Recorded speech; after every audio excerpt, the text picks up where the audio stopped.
I watched a documentary, Israelism. So much I want to talk about.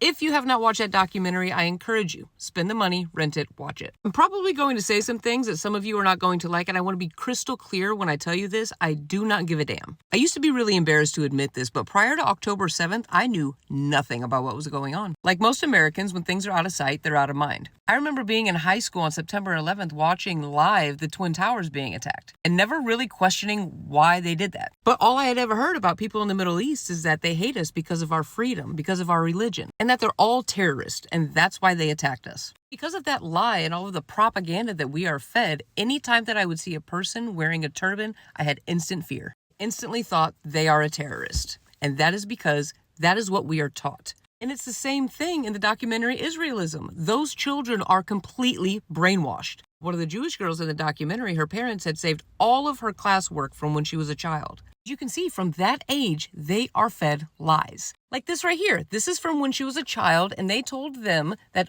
all of it is Israel. When some of them would be curious and ask, so nobody lived here prior to us? Their response that they would get is that there were some people that lived there, but they never really built anything for themselves. During the summertime, they would have what we call summer school or summer camp. They would quite literally train these children how to be in the army. When they turned 18, they had this mindset like, yes, we are going to go fight for our people and fight for our land. When some of them got to where they were going, they saw things that they were never taught about. They were appalled and they felt extremely deceived because all they had to do was look around and they saw what the hell was going on. When I was watching that documentary and they were interviewing these Zionists, they all had the same talking points. Same ones that we hear now, all of the time. Like I said earlier, October 7th, I had no idea what was going on. But unlike young Michelle, the first thing that I asked myself was, why would they do that? And that's when I started doing research and I couldn't believe what the fuck I was reading. Initially, when reading those things, that is a hard pill to swallow. Again, we are not taught any of those things. It was a very scary thing to talk about, especially on a larger platform, because I was very unbiased going into this. Again, I didn't know what was happening. But from what I had been learning, it seemed pretty clear who was in the right and who was in the wrong.